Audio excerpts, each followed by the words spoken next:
Hello नमस्कार दोस्तों। आज मैं आपको अजीम प्रेमजी फाउंडेशन के द्वारा मिलने वाली छात्रवृत्ति के बारे में संपूर्ण जानकारी देने का प्रयास करूंगा। मेनली आज का फोकस रहेगा कि फॉर्म रिजेक्ट क्यों होता है इसके बारे में, इनके साथ साथ इसके अंदर कौन फॉर्म भर सकता है, कौन योग्यता रखता है, कौन नहीं रखता है, तमाम जानकारी आपको देने का प्रयास करूंगा। अभी इस फाउंडेशन के कर्मचारियों के साथ हमारी एक बैठक हुई थी। उस बैठक के अंदर हमने फोकस किया था कि बहुत सारी बालिका ऐसी होती हैं जिनका फॉर्म रिजेक्ट हो जाता है। रिजेक्ट होने का कारण क्या है, क्योंकि इसके अंदर ऑब्जेक्शन नहीं आता है और फॉर्म रिजेक्ट हो जाता है। तो आज मैं आपको पूरा प्रोसेस बताऊंगा कि हम कहाँ गलती करते हैं जिसके कारण हमारा फॉर्म हो रिजेक्ट हो जाता है। ठीक है, अब उसके पहले हम इस पूरे फाउंडेशन के बारे में जान लेते हैं कि एक्चुअली के अंदर किन किन को ये छात्रवृत्ति प्रदान करता है और किन को नहीं करता है।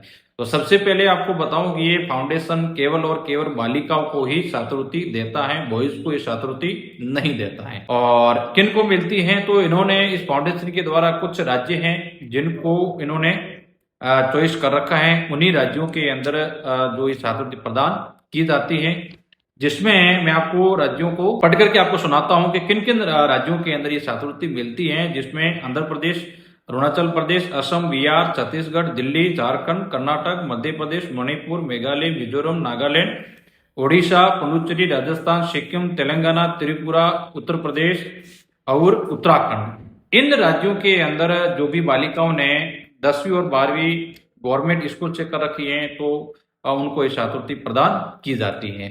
जैसा कि किसी बालिका ने 10वीं है वो यूपी से यानी उत्तर प्रदेश से कर रखी है और 12वीं उन्होंने राजस्थान से कर रखी है, तो वह बालिका भी पात्र होगी।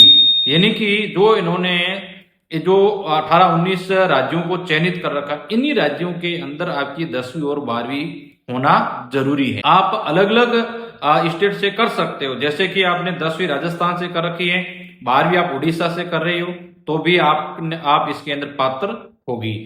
दूसरी बात यह है कि आप इन राज्यों के अंदर आपने 10वीं और 12वीं कर रखी है और कॉलेज आप किसी दूसरे स्टेट से कर रहे हो या दूसरे राज्य से कर रहे हो और जिन उस राज्य का नाम इस लिस्ट में नहीं हो, तो भी आपको छात्रवृत्ति मिलेगी।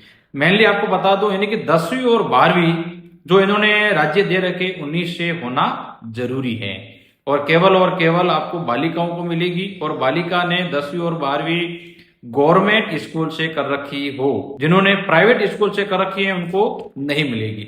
इनके साथ साथ यदि आपने यानी कि आपने या तो केवी से या नवोदय या सेंटर की जो स्कूल है उनसे यदि आपने 10वीं और 12वीं कर रखी है तो भी आप इसके अंदर एप्लीकेबल हो, यानी कि वो गवर्नमेंट की होनी चाहिए। प्राइवेट स्कूल के जो आपने 10वीं और 12वीं कर रखी है तो आप इसके एप्लीकेबल नहीं होंगे। बहुत सारी बालिका ऐसी होती है जिन्होंने 10वीं गवर्नमेंट से कर रखी है लेकिन 12वीं उन्होंने प्राइवेट से कर रखी है, तो भी आप इसके अंदर आवेदन नहीं कर सकती हो।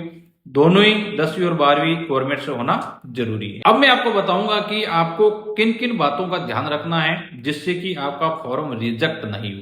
वीडियो को आपको पूरा देखना है, समझना है। उसके बावजूद भी यदि आपको समझ नहीं आता है तो आपको कमेंट बॉक्स के अंदर कमेंट कर देना है। मैं आपको पूरी A to Z जानकारी दूंगा कि आपका फॉर्म रिजेक्ट होता है। आज का पूरा फोकस रहेगा कि फॉर्म रिजेक्ट क्यों होता है, हम कौन कौन सी गलती करते हैं जिसके कारण हमारा फॉर्म है वो रिजेक्ट होता है। इन गलतियों को आपको नहीं करना है। यदि आप इन गलतियों को नहीं करोगे तो निश्चित ही आपको छात्रवृत्ति मिलेगी। ठीक है, और 17/2026-27 के फॉर्म 10 अगस्त से शुरू हो चुके हैं, 31 अगस्त तक ये फॉर्म चलेंगे, तो समय पर आपको आवेदन कर देना है। तो चलते हैं, हम पूरे फॉर्म का प्रोसेस को हम समझते हैं। A to Z जानकारी आपको मैं फॉर्म भर करके आपको बताऊंगा। ठीक है, तो चलते हैं फॉर्म की ओर। जैसा कि आप अजीम प्रेमजी की साइट ओपन करोगे, अजीम प्रेमजी फाउंडेशन ORG लिखकर ओपन करोगे तो इस प्रकार की एक साइट खुलेगी। इसके अंदर आपको आवेदन लिखा हुआ है, उसके ऊपर जैसे क्लिक करोगे तो आपके सामने इस प्रकार का एक इंटरफेस खुलेगा, जिसमें यदि आप नए फॉर्म भर रहे हो तो उसमें लिखा रहा है नए रजिस्ट्रेशन 2026 कोहॉर्ट। ठीक है, उसके ऊपर आपको क्लिक कर देना है। ठीक है, जैसे ही आप इसके ऊपर क्लिक करोगे तो आगे का पोर्शन आपके सामने इस प्रकार का खुलेगा। ठीक है, इसके अंदर मेनली आपको फीमेल कर देना है क्योंकि ये छात्रवृत्ति फीमेल के लिए है, और बाकी जितने भी हैं जो क्वेश्चन दे रखे हैं उसमें सब में आपको हाँ हाँ करना जरूरी है। ठीक है, या जैसे कि पहला है, क्या आपने 10वीं कक्षा शासकीय यानी कि गवर्नमेंट स्कूल से कर रखी है? हाँ। 12वीं भी हाँ, और जितने भी राज्य दे रखे हैं इसी राज्यों के अंदर आपने 10वीं और 12वीं पूरी कर रखी है तो आपको हाँ करना है। ठीक है, जैसे ही आप इसमें हाँ करते जाओगे लास्ट के अंदर चेक एलिजिबिलिटी यानी कि पात्रता जांच, इसको एक ऑटोमेटिक ग्रीन हो जाएगा। ग्रीन होने के बाद उसके ऊपर आपको क्लिक कर देना है। ठीक है, जैसे आप क्लिक करोगे तो इस प्रकार का इंटरफेस खुलेगा।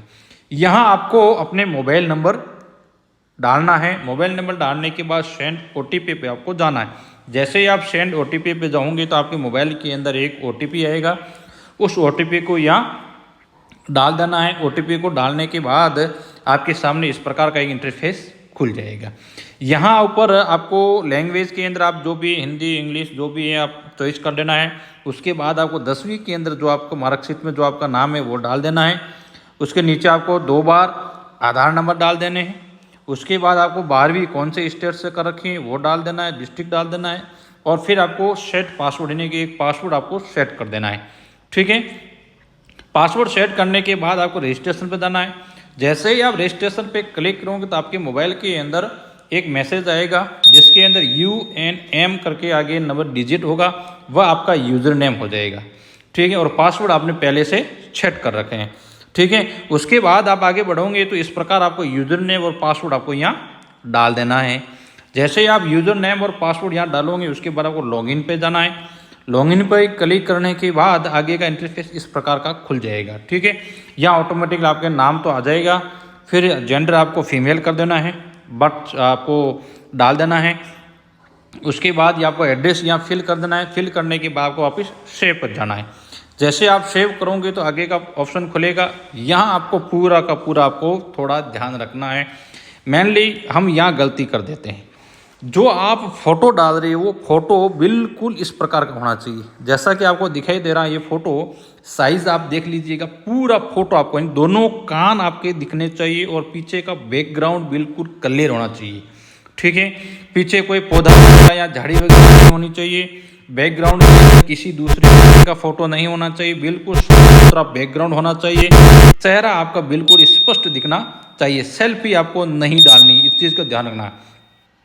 डायरेक्ट ही आपका फॉर्म रिजेक्ट होने का पहला कारण आपका फ़ोटो सही से नहीं लगाते हो। आपका फ़ोटो बिल्कुल क्लियरली आपको लगाना है। ठीक है, ये जैसे अपलोड फाइल लिखा हुआ इसके ऊपर आपको फ़ोटो लगा देना है। ठीक है, बिल्कुल क्लियर आपको फ़ोटो लगाना है। सेल्फी आपको नहीं लानी है। पीछे का बैकग्राउंड बिल्कुल शानदार अच्छा एकदम साफ होना चाहिए। यदि वाइट दूसरा कलर चलेगा, लेकिन दूसरी कोई जैसे कोई झाड़ी है, कोई पत्ता है या कोई पेड़ पौधा है या किसी घर के किसी कोने के अंदर इन्हें फ़ोटो ले लिया, सेल्फी ले ली, वो आपको नहीं लगाना है। ठीक है, पहला आपको ये ध्यान रखना है कि फ़ोटो आपका बिल्कुल साफ सुथरा होना चाहिए। जैसे ही आप फ़ोटो लगाते हो, फ़ोटो लगाने के बाद में आधार मांगा जाएगा। आधार कार्ड की जो फ्रंट साइज़ है, ठीक है, केवल आगे का पोर्शन आपको ही लगाना है।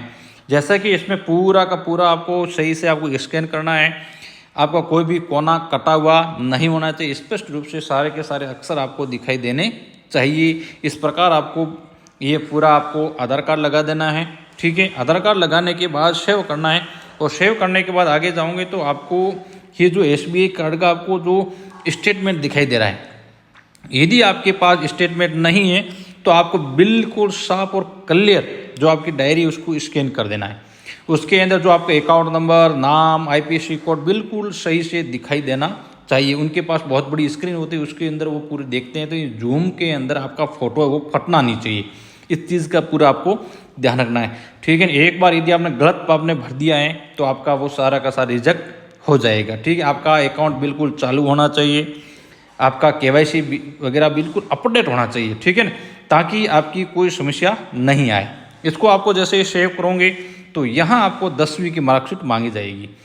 10वीं की मार्कशीट बिल्कुल साफ सुथरी, ठीक है, इसके अंदर जैसे कि रेगुलर लिखा हुआ दिखाई देना चाहिए, रोल नंबर, पूरा नीचे का पूरा पोर्शन, साइन वगैरह, यानी कि आपको एकदम क्लियर आपको दिखाई देनी चाहिए। आपकी जो मार्कशीट है वही आपको यहाँ फिल करनी है।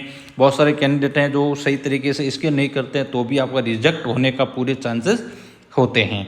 इसके बाद आगे 12th की मार्कशीट आपको लगानी है।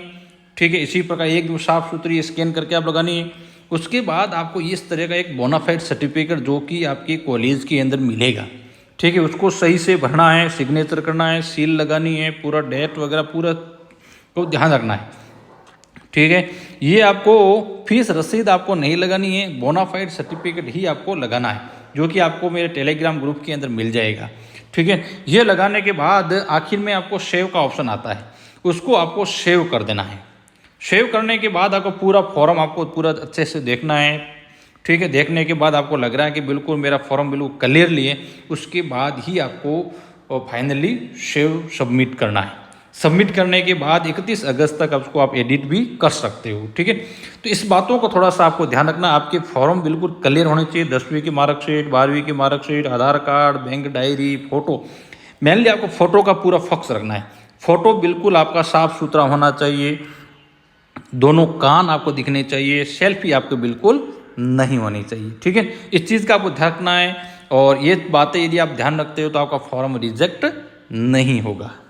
Thank you.